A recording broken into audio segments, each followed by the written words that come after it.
BYD Atto 3 rival, which is, I mean, it's coming to Australia, it's coming to many markets. I believe it's coming to the UK, Europe as well. Sorry, Americans, once again, you miss out. Well, it's priced from 14,000 US dollars in China. But is it any good? Is it like a legitimate rival? Is it a vehicle you should have on your radar?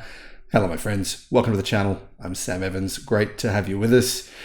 And want to say a big thank you to our Patreon supporters, YouTube members. Obviously, this is my main job. So anything I get from this enables me to make more videos and obviously to support the family. So I want to say thank you so much for supporting us on Patreon and as YouTube members as well. Now, some videos are YouTube member videos only. So you do get that as a perk if you become a member of the channel. The MG ES5 is, well, it's now on sale in China. It'll come to other countries worldwide, I believe, within the next 4 to 5 months. Price range starts at 14,000 US dollars. Now, this is technically a global model. It's technically meant to be exported to Europe. So I don't know how that's going to go now that there's these big taxes now on MG, on SAIC, 52%, something like that in total, crazy numbers. Now, of course, the numbers you've probably seen quoted are like 40-something%, but there is also a 10% tax on all imports as well. So the tax is quite big, but this is intended for Europe. It's definitely intended for other places like Thailand, Australia, New Zealand, UK as well, where there are no taxes on Chinese EVs.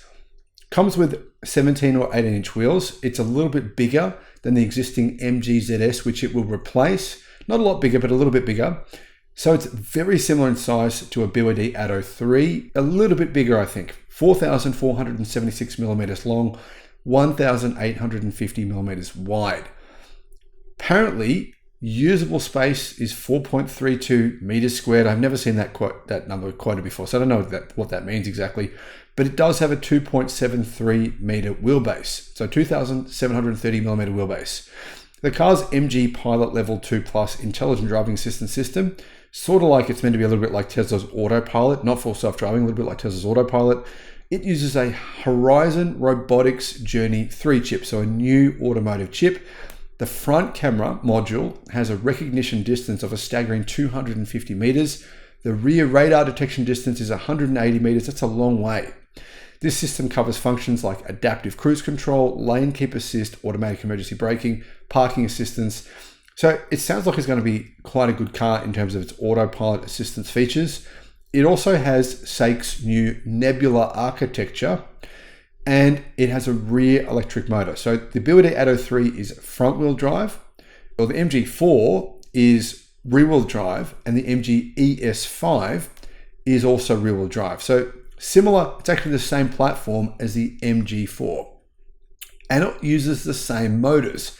It has 125 kilowatt, which is 168 horsepower rear motor, which has 250 newton meters of torque. So the same motor as the MG4 base model, but then of course it has the same, I believe, upgraded power on that motor if you get the mid-spec. And then of course, I assume they'll also have the more powerful all-wheel drive as well, which has 368 kilowatt in total, which is about 480 horsepower.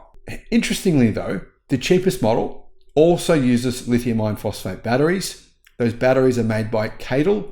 So I don't know yet exactly what the chemistry is. We know the lithium iron phosphate, but there's a few different types of lithium iron phosphate batteries. It is a 49.1 kilowatt hour battery pack in the base model. That's the 14,000 US dollar model. Now you can get a longer range model, 62.2 kilowatt hours. And then I assume there will actually be a long range battery pack, but that hasn't been revealed yet. Anyhow, the BYD Atto 3 long range has a 60 kilowatt hour battery. This has a 62.2, but the 62.2 kilowatt hour battery in this model is an NMC battery, so nickel manganese cobalt battery. It has a much higher energy density than a BYD Blade battery, so it should give you more range. In fact, the range CLTC is 525 kilometers, which, to be honest, doesn't sound like that much. That's only about 450 kilometers WLTP. Pretty similar range to a BYD Atto 3 based on the numbers we've gotten from SAIC.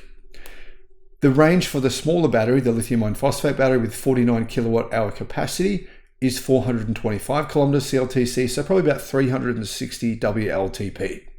Acceleration time for that base model is 8 seconds. The model with the uprated power, uprated motor would be around about 7 seconds. So similar performance to the Atto 3. Now, Apparently, the 110mm thick battery pack, the LFP battery, is the thinnest battery in the world, meaning there is more space in the vehicle than previous EVs or other EV manufacturers who have a larger space area for their battery pack. So that's one interesting feature this car has that you probably wouldn't notice until you actually got in the car. It does have a large touchscreen. It's a 15.6-inch touchscreen and a 10.25-inch instrument display, which is right in front of the driver. I actually think the interior of this car looks, just looking at the photos now, I think that looks really nice. It's certainly very simple. I know a lot of people criticize the minimalism. I like minimalism. I like having most of the features in the touchscreen. As long as they're easy to get to, I think it works. Anyhow, it uses what is called the Alios or Ali operating system, Banmar's operating system controlled by Alibaba. And as you can see, it has wireless charging for 2 mobile phones. Don't know if they've ventilated those spots anyway. What else do we know? Well, apparently, boot size is similar to the BYD Atto 3. It's a 381 litre boot, so not a lot of space in the boot. That's actually a similar boot space to the MG 4. I'm a bit surprised to hear that. It seems like a relatively small boot. But anyhow, apparently, if you put the rear seats down, you've got 1,421 litres of space.